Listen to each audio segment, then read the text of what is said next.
Hello, family. I'll say it again. Hello, family. How y'all doing? Y'all having a good week? I'm doing great, Karis. Thank you so much for asking. Philip is out of town. He's in Madison doing something for the church down there, so y'all are stuck with me. Doing a little bit of announcements. We don't have too many announcements to go through. Hunter Suttles had a birthday last week. I don't even know if he's here this week. But, oh, there he is, Hunter. He was upset that we didn't get to sing him happy birthday last week. Are there any other birthdays before we, or anywhere close to? All right, let's sing happy birthday to Hunter. Happy birthday to you. Happy birthday to you. Happy birthday, dear Hunter. Happy birthday to you. All right, I hope you had a great birthday, Hunter. All right, next slide. All right, the high school girls had Impact last Monday. It was supposed to be the last one, but Alexa and Ashlyn were sick, so. But they say that they think that the last one, they're pretty sure, is this upcoming Monday, 6 to 7:30. The 8th graders are still invited. So, yeah, next slide. All right. So there's a lot to unpack from this slide. Last Monday, the high school guys had their very last dig. Christian Franz came and became our speaker. For some reason, Marcus was playing with Christian's face to try to get like the Teletubby sunshine picture. And so we found that little Teletubbies thing and we make that slide. But yeah, we had a really fun time. We finished our study on the life of Christ. And it was a really great series, and we're glad we were able to do it. And see y'all next year. All right, the Junior Senior Retreat is this Friday. We're going to meet at the church at 4:15. You don't have to eat before you come because we're going to go eat dinner on the way. We want y'all to come, as many of y'all as possible, so sign up if you haven't already. There's a couple of us that are sick, so if you want to fill those spots, sign up and show up. It's going to be a lot of fun. This is the code. If you want to scan it for all the things that you need to sign up for, you can go ahead and do that. Ty Fruenthal got baptized a couple of weeks. Is Ty here tonight? All right. We had a Bible for him. We'll tell him next time. He's been gone for a couple of weeks, but we'll wait for him to come back, and then we'll give him a Bible. Tonight we are continuing our No Stone series, and tonight we're going to be hearing from Lonnie Jones. He's a counselor. A lot of y'all already know Lonnie. Lonnie's going to be speaking in a second, but first, Philip has a quick little introduction that he wants to introduce Lonnie, and then after Lonnie's lesson, there's going to kind of be like this little Q&A. There's a number up here, I think. Do y'all have a number? This number, if you want to go ahead and text this number, we'll put this number up after Lonnie's lesson as well. If you text that number, there's going to be a little question and response for Lonnie after he does his lesson. So I'm going to go ahead and give it to Lonnie, if you're good.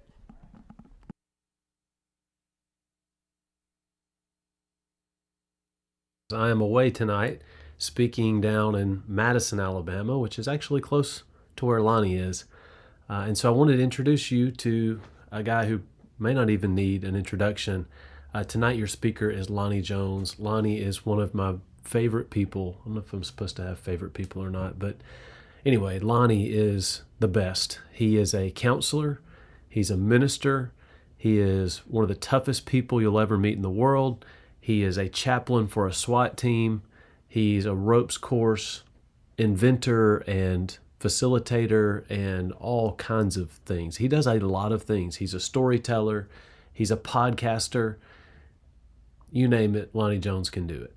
Anyway, Lonnie is one of my heroes. What I love about him most of all is his ability to open up God's Word and speak powerful, important truths in a beautiful way. He is an amazing speaker, an amazing communicator, and I'm a little bit sad that I don't get to be there tonight to hear him myself. But my loss is your gain. You guys are going to really enjoy hearing Lonnie Jones speak tonight. Let's have a prayer for him, and then Lonnie can come up and do what he always does so well. Let's pray. Father, thank you so much for Lonnie, his gift and his ability to speak your word powerfully. I pray that you'll open our hearts tonight as we open up your word and help us to see what you want us to see. In Jesus' name, amen.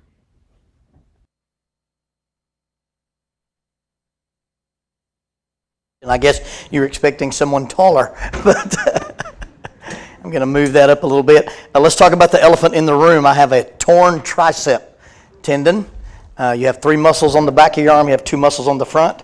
The bicep 2, tricep 3. The middle one turned loose and pulled a piece of my bone off and made a loud popping noise. I think I probably heard it running an auger. I'm building a fort for the kids in Georgia. I don't build playhouses. I don't build play forts, I build zombie apocalypse forts. So I had to put some really big posts in the ground so I could make the second version of Fort Gunner. And if you know what a Frank Mir shoulder lock is, a auger caught me in a Frank Mir shoulder lock, and it really hurt. And I didn't do much with it. It would tweak me every now and then, and so it was no big deal. But I teach jiu-jitsu at the police academy on Tuesday nights, and I grabbed this kid in a collar tie, and he dipped his inside shoulder, going for this leg. I thought I'd knee cut around him, take his back, and give him a nap. And when I tucked his head, something went pow, and it felt like a little squirrel ran up my arm. And so that's why I look like the Winter Soldier. I get to wear this for 8 weeks, and then the physical therapy starts. And no offense to anybody in the room, but when I take the brace off, my arm looks like I'm 14 again. And my arm hadn't been that small in a long time, so I'm stressing out about it. I cannot shoot a bow this summer. I cannot climb this summer, and right now I can't shave. So this is as much hair and as much beard as you'll probably see me in a long, long time. So when Philip asked me to do this, he asked me to talk to you guys a little bit about bullying and forgiveness, which seems to me to kind of be in juxtaposition to each other. So there's a lot to do there. And I guess the first thing is that let's talk about people behaving badly. Okay? Now, when I talk about people behaving badly, one of the things I teach for the cops is I teach a crisis intervention training. My part of it is it's a 40-hour class. We just finished teaching the federal marshals. I've got a gig to do some of the FBI guys. And we teach a police officer how to deal with somebody if they show up on a crisis and they're really not committing a crime, they're just in a mental health crisis. So I teach the mental health part of this. And most people don't understand much about mental illness or mental wellness. So I'll give you 4 just really broad stroke things, okay? You can have a mood disorder, a personality disorder, a psychotic disorder, or a neurological or a neurodevelopmental disorder. What do all those big words mean? Mood disorders are people who don't have good relationships with their emotions. They can't understand or regulate their own emotions, okay? Personality disorders are people who don't have good relationships with relationships. They just don't work and play well with other people. You can tell somebody with a personality disorder if they've had 37 jobs in a year and 17 best friends in their lifetime. Okay, that's not the way relationships work. Psychotic disorders are people who don't have good relationships with reality. They see things that aren't there, and they believe things that are not factual. And no amount of reasoning, no amount of talk that you give them can convince them that their fantasy is not true. My first day as an intern, so I'm working on a master's degree. I have to do a practicum. I have to go sit in a facility, and I have to spend 18 weeks there. So I'm your squeaky clean, brand new, shiny intern. If you can picture me young, that's it. Had hair, was skinny, little tie, sensible shoes.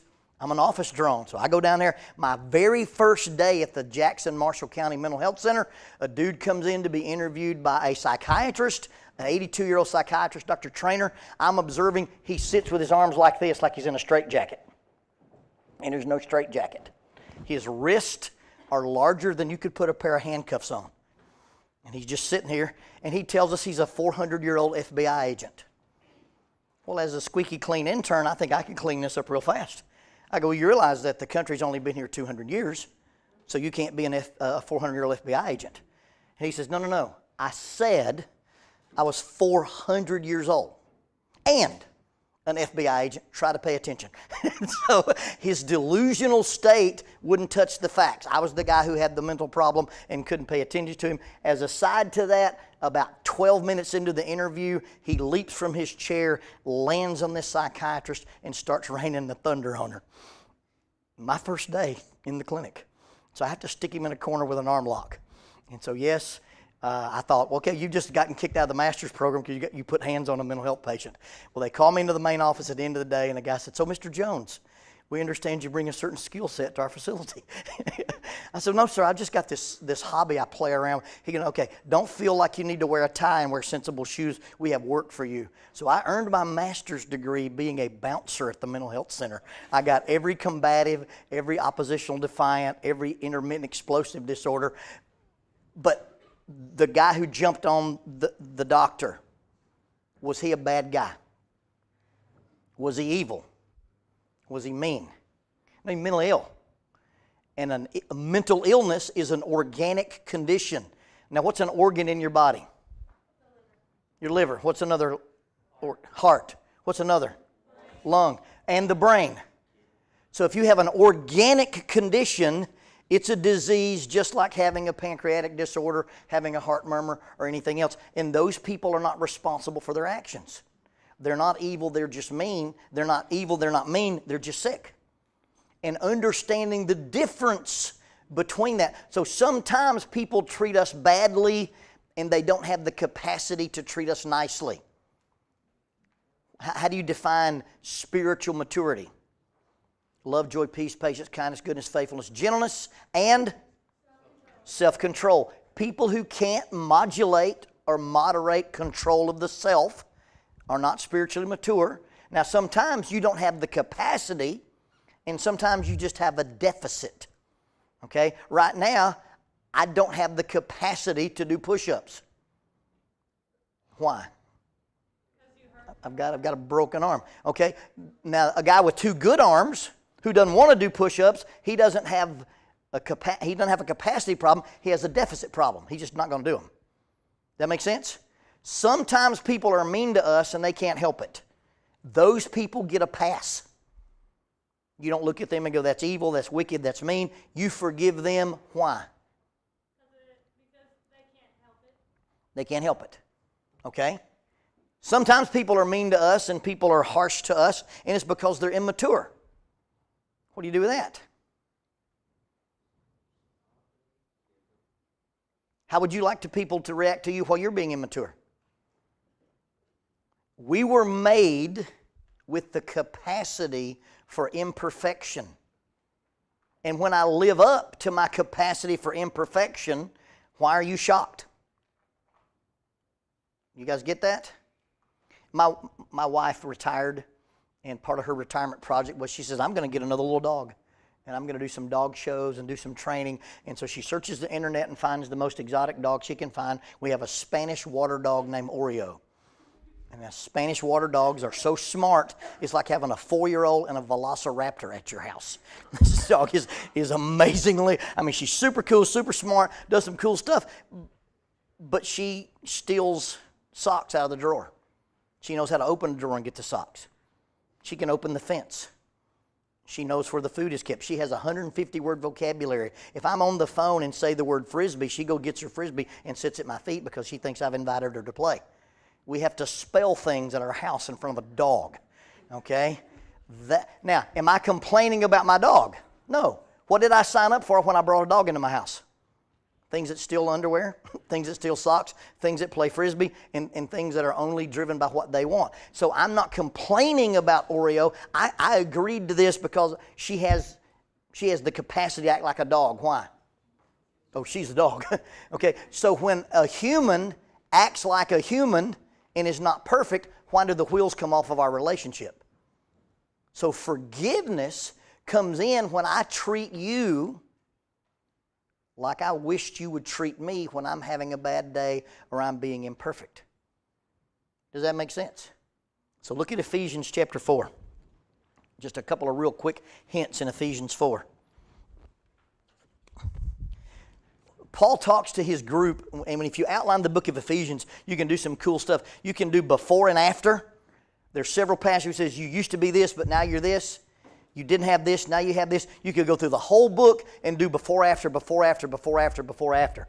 Or you can outline the book with 5 passages that start with walk. Now, if you've got a modern speech translation, NIV, NLT, it'll say live, but the Greek word is walk, peripedeo. And so he'll talk about walk in worthy, walk different, walk in love, walk in light, and walk in wisdom. So what he tells his audience is God's doing something in the lives of people. And he really will explain what God's doing on the planet by using the cross as the plus sign of the universe. Now, what does the plus do? It adds. It adds people and people, and it adds God and people. He takes 2 groups of people that were separated and brings them together, and takes those people who were separated from God and brings them to God. And he'll talk about that in chapter 2 and chapter 3. So once he says, look, you're participating in the new humanity. God's taking 2 groups, making them one, and God's taking the people on earth and the things in heaven and combining them, and that's what the cross was for. That's God's plan for people. So when he gets down to, okay, so if you're one of God's people, if you're part of the cross people, God and people to people, how do you live? Ephesians chapter 4.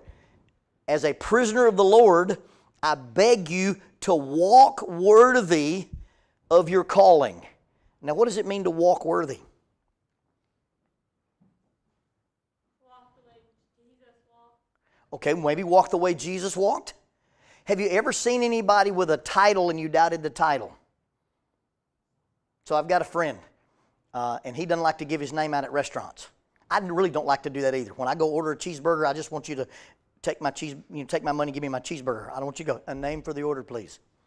Well, we're not adopting each other. We're not picking out curtains. Just, number 12, and bring me my cheeseburger. But this buddy of mine, when he goes to the counter and they ask him his name, he always says J. Sanchez, which I don't get. So I asked him one day, I said, Larry, tell me what this J. Sanchez business is. He said, well, me and some of my buddies were walking in the mall. And we're walking down the mall. You know how the mall has these storefronts and they cut in? And there's a guy had 3 girls in this storefront in this little cutout, and you could tell by the body language that it was a confrontation. And the guy's posture was reading aggression. He was making big movements, and the girls looked frightened. So Larry just kind of eases up to the guy and says, hey, is there a problem here? And the guy goes, back off! I'm a federal marshal. And he shows him this badge. And Larry goes, well, that's odd. That doesn't look like my badge. Because Larry is a federal marshal. And the 2 dudes that were with him were federal marshals, and now the dude's in federal prison. He went to UT Chattanooga and taught for 2 hours on what it is to be a federal marshal in their criminal justice program. He's not a federal marshal. And so Larry booked him, hooked him up, and so now Larry imitates Jay Sanchez because Jay Sanchez used to imitate them. So when you order food with Larry, Larry goes, I'm Jay Sanchez. And that's the joke. So what happened was this guy said, I've got this title, I've got this symbol, I've got this badge. And what he was and what he said didn't match, so it wasn't worthy. So hey, I'm part of the new humanity. And what God's doing is bringing people and people together and God and people together. And if I don't get along with people, I don't get along with God. So the writer says, hey, if you're calling yourself a Christian, you need to walk worthy. Now, it's interesting when we start thinking about walking worthy, we have this list of things we do and this list of things we don't do, right? Okay, in Alabama, this means yes. This means no. It means you're not voting. All right? So he says, walk worthy. Well, get ready for the list. I, therefore, the prisoner of the Lord, beseech you that you walk worthy of the calling that you were called, with lowliness and gentleness, suffering long, bearing with one another, endeavoring to keep unity of the Spirit in the bond of peace. Was that the list you were expecting? He said, if you claim to be one of God's people, you've got to change your attitude about you and how you deal with other people, or you're not worthy of the title. Lowliness is about how I see myself. I can't have this overinflated idea of my own self-image. Gentleness is when you do something and it offends me or it's rude, I can treat you harshly or I can treat you gentle. Long-suffering, that's the ability to suffer long. That means I get along with you when you're hard to get along with. I put up with you when you're inconvenient. I put up with you when you're annoying. I put up with you when you're imperfect. Forbearing with one another. Basically, that means I give you a pass. I recognize you have the capacity for imperfection, and when you live up to that capacity, I go, roger that, and we move on. at some point, the impetus for us getting along with other people is on us, not on them. And then if you go down a little further, and we'll skip a little bit so that we don't run out of time. Verse 31, let bitterness, wrath, anger, clamor, and evil speaking be put away with you with all malice. So I can't be the person who talks to you in a way that involves anger and clamor and bitterness and wrath and evil speaking. I can't. I put that away. As a word user, I don't talk to you that way. I don't talk about you that way. In chapter 5, he'll talk about the fruit of the Spirit, and he'll give the short list of the fruit of the Spirit. He'll call it goodness, righteousness, and truth. So anything I tweet, anything I post, anything I Snapchat, anything I Instagram, anything that's on Facebook, if it's not good, right, or true, I don't say it. If it's not good, right, or true, I don't repeat it. Now, if you do something to me, even though I'm trying to be gentle and long-suffering and forbearing, and I'm not going to use bitterness and wrath and anger and clamor and evil speaking, but you do, verse 32, but be ye kind one to another, tender-hearted, forgiving one another, even as God in Christ forgave you.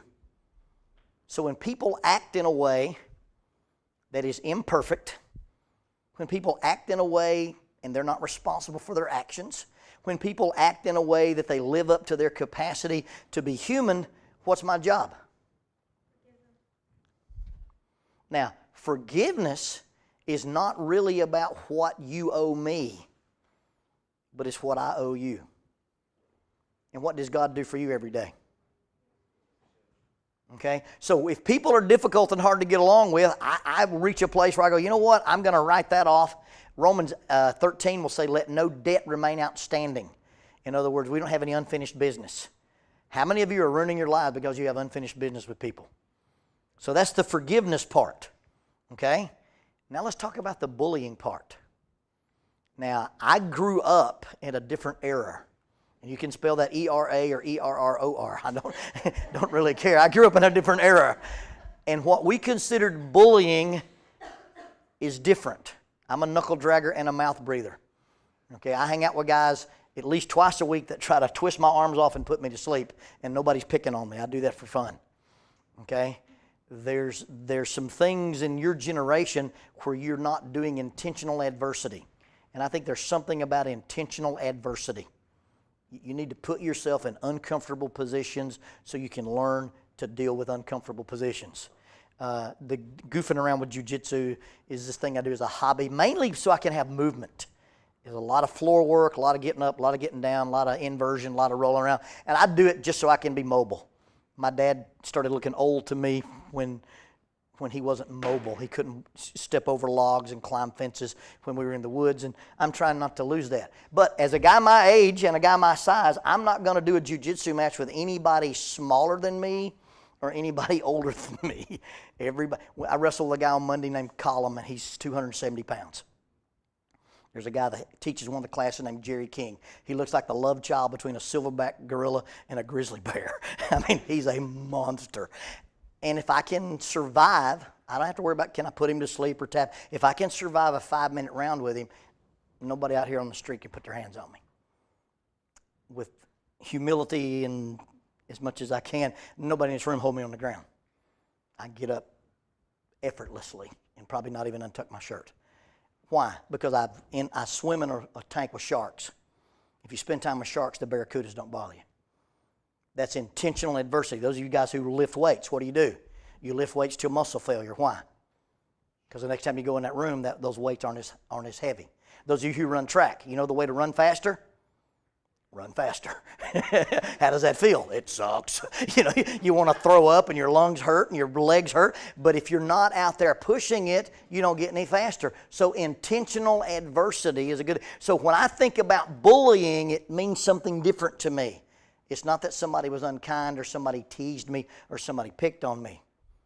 So I'm really talking about, and most of the time I'm talking about is there a violation of the PIES rule? Physical, intellectual, emotional, or spiritual. That's a PIE, P-I-E-S. And if somebody's harming you physically, intellectually, emotionally, or spiritually, that's a person you need to say, okay, that's a real bully.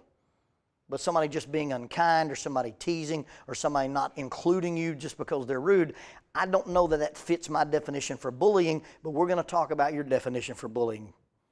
Is that okay? So, other people's words. Now, as a word user, what's my job? Let all bitterness, wrath, and clamor and evil speaking be put away from you with all malice. I can't, as a word speaker, talk to you that way. I can't, as a word speaker, talk about you that way. That's my job as a word user. But now when you use words and I consume them, what's my job as a word consumer?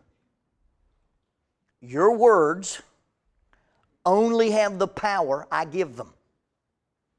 Period. No, you don't understand.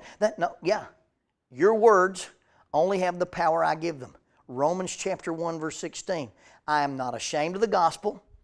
It is the power of God to salvation to everyone who believes. God's word is limited by whether or not you buy into it.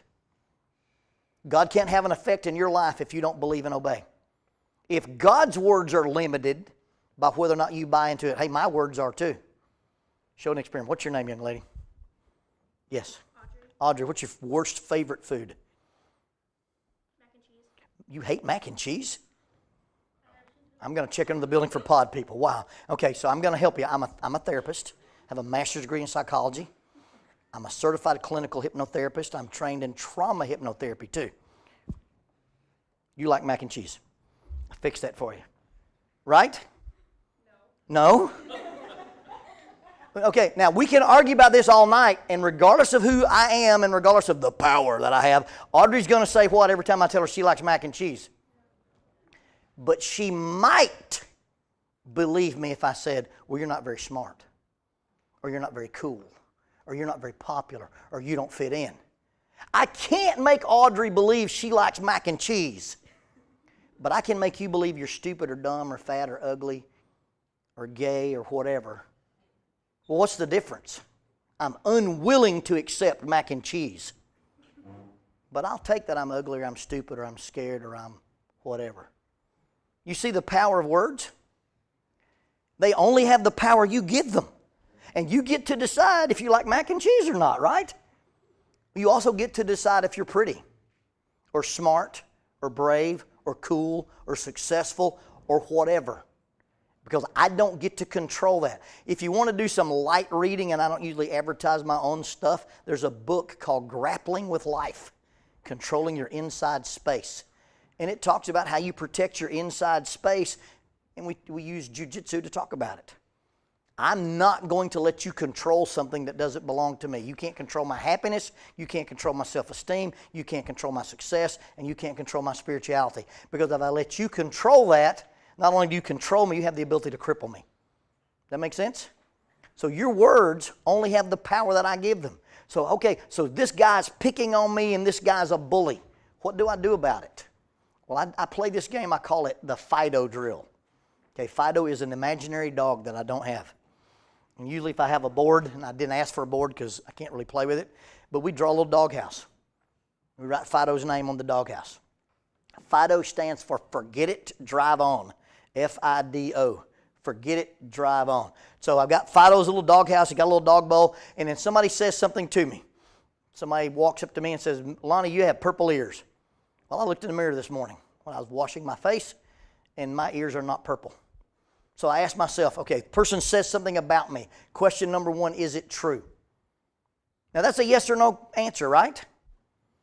You like mac and cheese, is that true? Fido, forget it, drive on. That's it. Somebody says something about you, you're stupid, you're fat, you're dumb, you're ugly, you're whatever, you just simply ask yourself, is that true? And if it's not true, what do?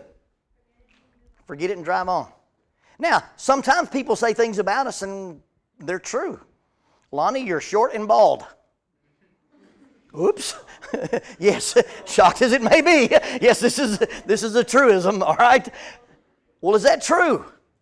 Yes. Second question, can I change it? Nope. Forget it, drive on. This is how I came from the factory. I can't get any taller. I can't get any more hair. I'm done with it. So yeah, there's some things about us that are true that we can't change, and we make peace with it. We spend so much time worrying about what we're not that we don't celebrate who we are. And there's some unique things about being my size. It helps me in my hobbies. It helps me hunt. It helps me do jiu-jitsu. It helps me when I play racquetball. It helps me when I have to crawl into the house and do stuff. I got all kinds of things. I can't get taller, but I can train posture. I can't get faster, but I can work on my timing. I can't be stronger, I can work on my precision. Timing beats speed, precision beats strength. Posture beats height. I can control the controllables, do the doables. So is it true? No, drive on. Is it true? Yes. Can I change it? No, forget it, drive on. Okay? Well, Lonnie, not only are you short and bald, but you're a little fluffy around the edges. Is that true? Yeah, my doctor says a guy my height should weigh 149 pounds. The last time I saw 149 was on a sign going to Memphis, okay? I mean, it just does not exist in my world. I'm not going to weigh 149 pounds. Why? Well, I hang out with a SWAT team. And we do some powerlifting. We do Brazilian Jiu-Jitsu. I teach self-defense to cadets. And I need to walk around north of 170 or some of those big gorillas in the police academy just pick you up over your head. So I've chosen not to be skinny. I could change it, but this works for me. I walk around about 180 pounds. That works for me. Now, if I've decided that's what I'm going to be like, do you get to vote on that? No.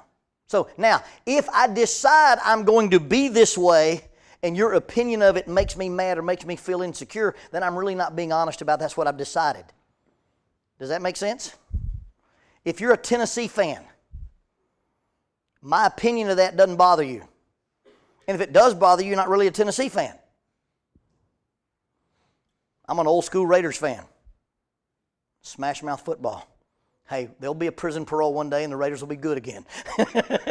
Some of our guys get out of prison, will be great. I don't care what you think about the Raiders. I'm a Raider fan. I like black and silver. I like their logo. Done. I don't care how many games we win, how many games we lose. I'm a Raider fan. Period. And what you think about it doesn't. Now, I go, I'm a Raider fan. You go, oh, I hate the Raiders. I go, oh, that hurt my feelings. Then I'm not really a Raider fan, am I? Okay, so when I decide that this is, and this is how I'm going to dress, this is whether or not I believe I'm a little boy or a little girl. This is whether or not I like this color or that color, or this music or that. If there's something about me and it's true, and I can change it, but I decided it doesn't need to be changed, and you can still upset me about it, then I really don't believe what I told you I believe that strongly. That make sense? So, is it true? No, Fido. Is it true? Yes. Can I change it? No, Fido. Is it true? Yes. Can I change it? Yes. Does it need to be changed? No, Fido. Now, if you tell me something and it's true, and I can change it and it needs to be changed, you told me something that I needed to hear. And if that hurts my feelings or makes me feel insecure or causes me to be angry, then that's a maturity issue on my part, not your part. And that's kind of how I deal with bullying. Okay? Now, on the other side of that, and you have to ask your elders and your parents and your youth minister, I believe very strongly, by the way, that the majority of the things written in the New Testament about relationships assumes that everybody that they're talking to is not mentally ill. I believe it talks about the bell curve of normalcy. I don't believe when Jesus talks about loving your enemies, he's talking about a narcissist. I don't believe when he talked about loving your enemies, he's talking about a person with a personality disorder.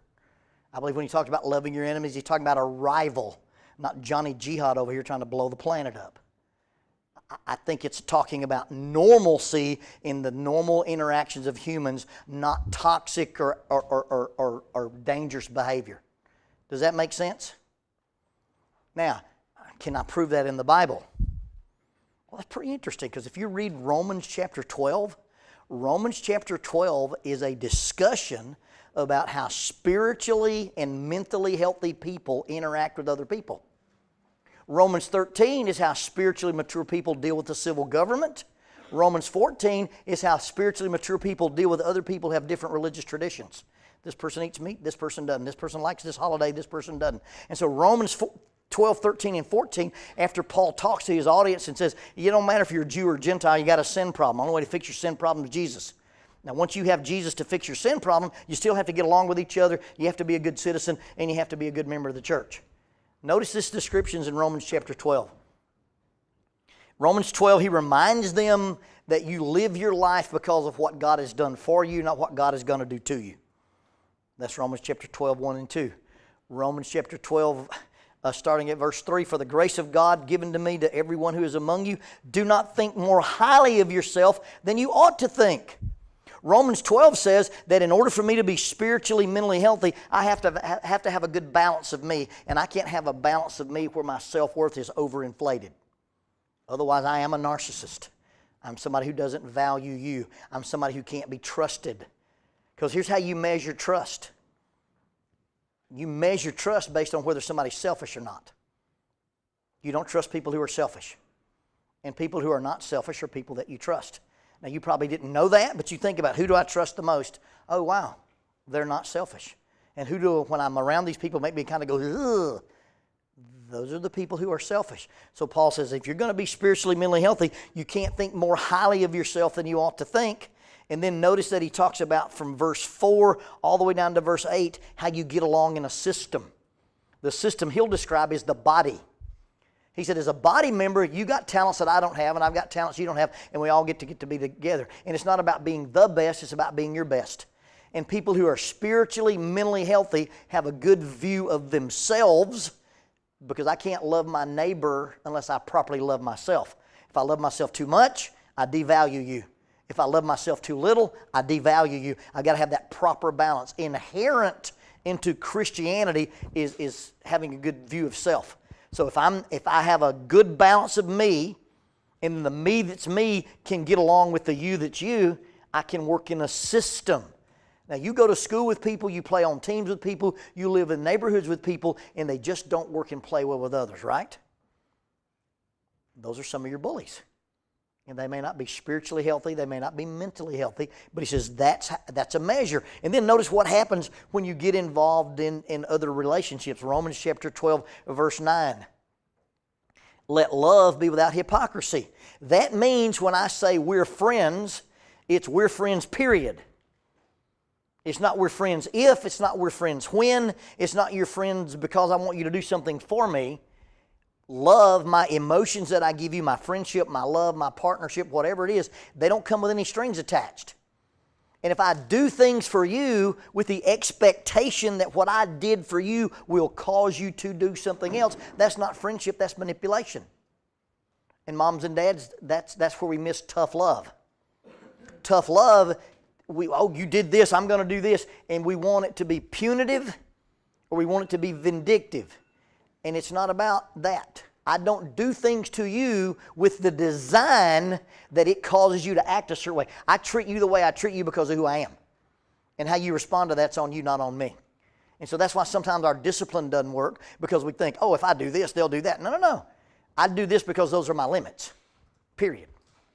There's some things I tolerate in my life, some things I don't tolerate in my life, and it's not designed to change you. It's just those are my limits. So love is without hypocrisy.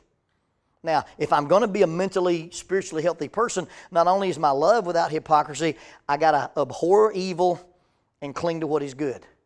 Some people don't have the capacity to choose between right and wrong, good and evil. If I'm mentally, spiritually healthy, I'm going to avoid a crowd of evil people. Now, this is interesting to me. Most of the people who bully you, do you respect them?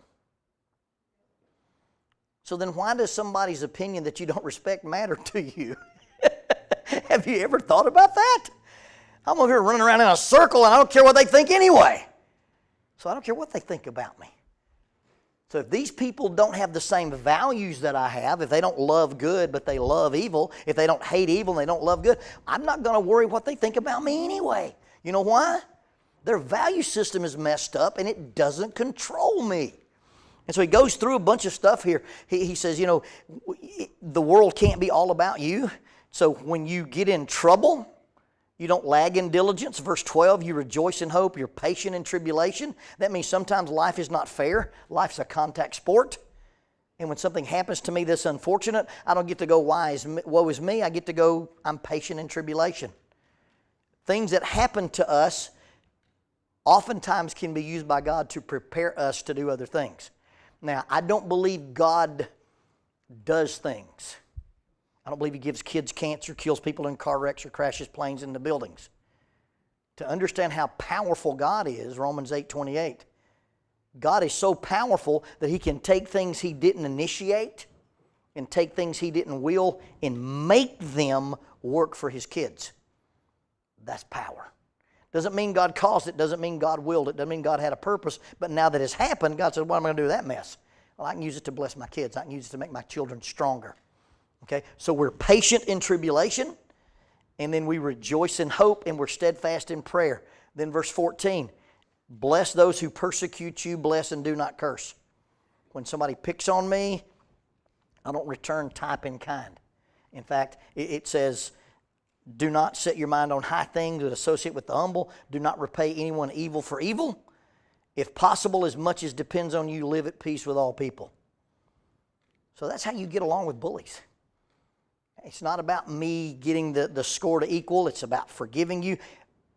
But what happens if you're not mentally ill and you are responsible for what you do, and your behavior is not mental illness, but your behavior is maladaptive? What if you are mean? What if you are evil? What if you are toxic? What is a Christian supposed to do with that? Interesting, that verse there, Romans chapter 12, verse 21, verse 18, as much as possible, as much as it depends on you, live at peace with all people. That verse used to scare me to death. You guys know who Brian Regan is? Brian Regan's this weird comedian. He says, you're 8 years old, black and white TV, you're in the living room playing with Legos. Smokey Bear comes on TV. Only you can prevent forest fires. I'm 8 years old. That's a lot of pressure. Me? And then you drive around here, every time you see smoke, Smokey the Bear goes, good job, Brian. And you feel like a failure your whole life, right? As much as possible, as much as it depends on you, you get along with everybody. That's a lot of pressure, isn't it? Notice what it says and what it doesn't say. As much as possible intimates that in some cases it might not be possible. And as much as it depends on you, maybe gives a hint that in some cases it might not depend on you. And if I'm involved with a person or a group of people and they are toxic, they're maladaptive or immature to the point that I am at risk to be damaged physically, emotionally, psychologically, or spiritually, I get to say, this is not possible and it's really not up to me. And until you change these behaviors, until you stop doing these things, we can't be friends with each other. I think it's a biblical principle. Now, when it's two healthy people, we turn the other cheek and we go the second mile. Your brother sins against you 7 times in a day and repents, you forgive him 70 times 7. But in some cases, you've got people whose behavior is toxic. Paul says to the Corinthians, if you want to be married to this lady, you can't be a member of the church. And if you want to be a member of the church, you can't continue to have a relationship with this lady. That's healthy limit setting, because that behavior is going to become cancerous to the church. Jesus said that if you're married to somebody and they have sex with somebody that they're not married to, you can end that marriage and start over. That's a huge thing. But Jesus said, hey, there's some things a person can do in a marriage where you can end the marriage and say, we're getting to start over. So as a Christian, if you're truly involved with a toxic person, you do have the ability to set some limits. But you make sure that I'm setting limits on people who are unhealthy or toxic, not just people who are inconvenient or immature. Does that make sense? Okay, now I don't know if that was a phone ringing or a bell, so I'm going to hush and see if we have questions to answer.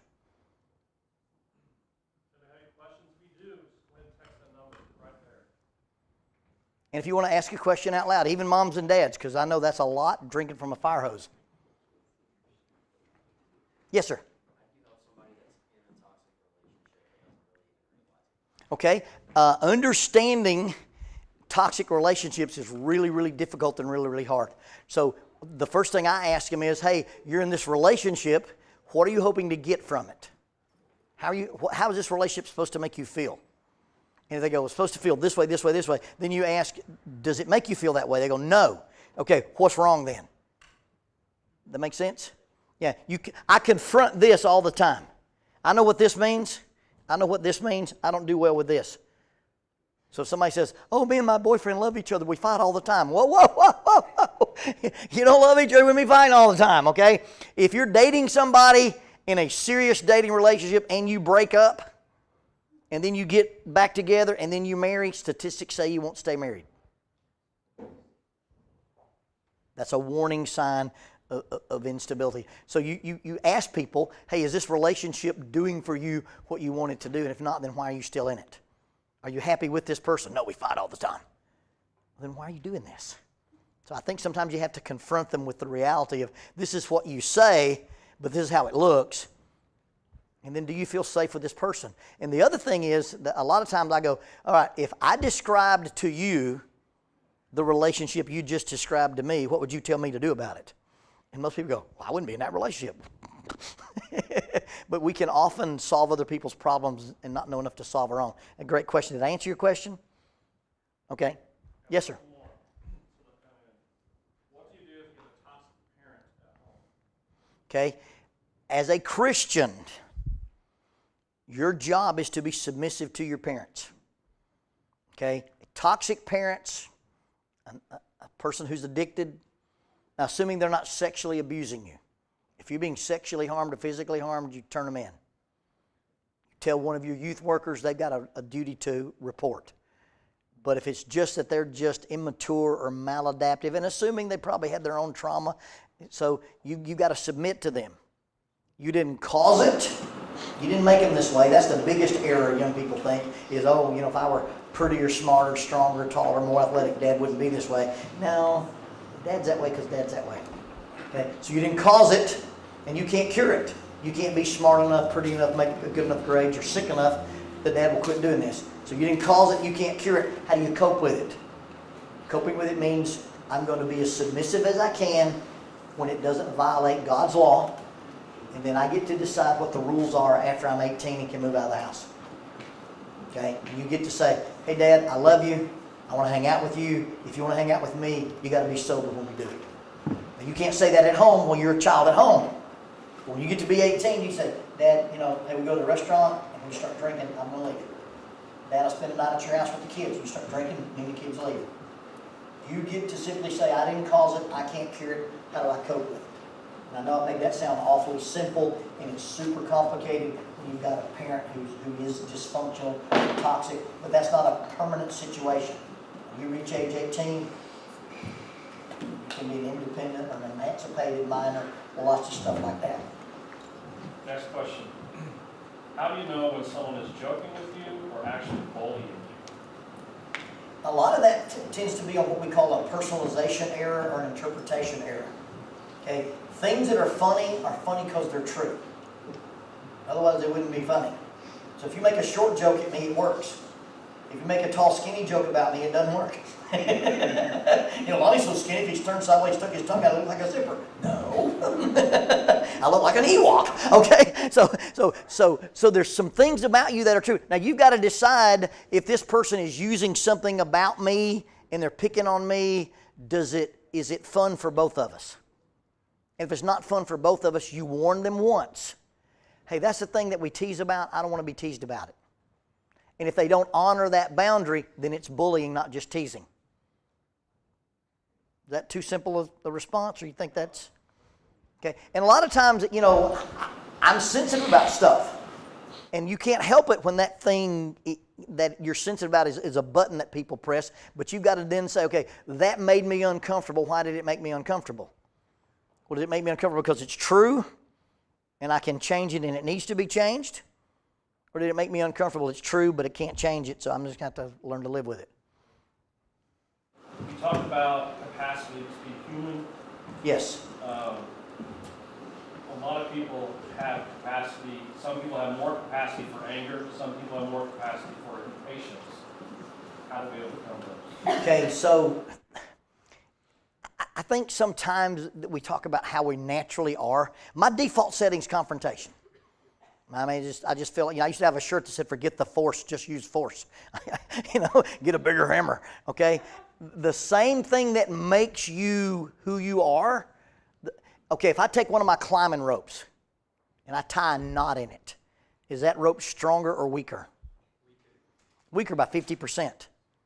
But what good is a rope if I don't put a knot in it? That's all you can do with a rope. So the same thing that makes that rope vulnerable also makes it functional. So if I've got a normal wiring that says, hey, this is how I naturally respond to things, then I got to ask myself, does that always work for me? I've realized that when I let my short fuse, no pun intended, when I let my short fuse burn, that doesn't build better relationships. It doesn't make me closer to people. It doesn't resolve conflicts. So I go, hey, this is the way I would naturally respond. Well, when I naturally respond that way, it doesn't work. Now, sometimes we naturally respond with our temper, and there's this thing that we don't realize is happening. If you have to walk around all day going, let's not make Lonnie mad, who's in charge of my temper, me or you? Oh, so if you're trying to keep me from being mad, I've made you responsible for something you really don't control. And sometimes we don't realize that reinforcement mechanism is happening. And so I don't take responsibility for things I don't control. If I could make you mad, I could make you happy. If I could make you drink, I could make you sober. If I could make you cheat, I could make you faithful. If I could make you kill yourself, I could keep you alive. If you're choosing something other than I would choose, don't make me responsible for it. So you got to ask, does this person have the ability to make you mad? Or I'm choosing to be mad because being mad gets me some results. Does that make sense? Do you think I answered that question? Do you think I understood it? Okay. All right. I got one more question. Sent in. Let's say you sit next to someone who's making fun of you over and over, and you don't say anything back. Then they do something like take your pencil or try to throw it away. The teacher doesn't care, and you don't know what to do. What should you do? All human behavior is reward motivated. I do what I do because what I do works for me. So if your response to that is a reinforcer, if I get frustrated, if I cry, if whatever, then that probably is going to give that person, quote unquote, permission to press that button again. Okay? What happens when you pull up your iPhone and you do the thing and it doesn't work? And you do the thing and it doesn't work. And you do the thing and it doesn't work. What happens to you? You're really frustrated. So, and then what do? You press it harder, or you shut it off and do something else. Or you, Mom, Dad, I need a new phone. I refuse to be the button you press. So I'm going to let you press my button, and I'm not going to do anything. I'm not going to cry. I'm not going to get angry. I'm going to I can't make you not be a bully, but I can remove the reward for you bullying me. Now, the other side of that is cause a scene. He took my pencil. I'm having a panic attack. Oh, my goodness. How many times does that happen? And okay, we have to have a parent-teacher conference. Every time this kid takes your daughter's pencil, she has a come apart.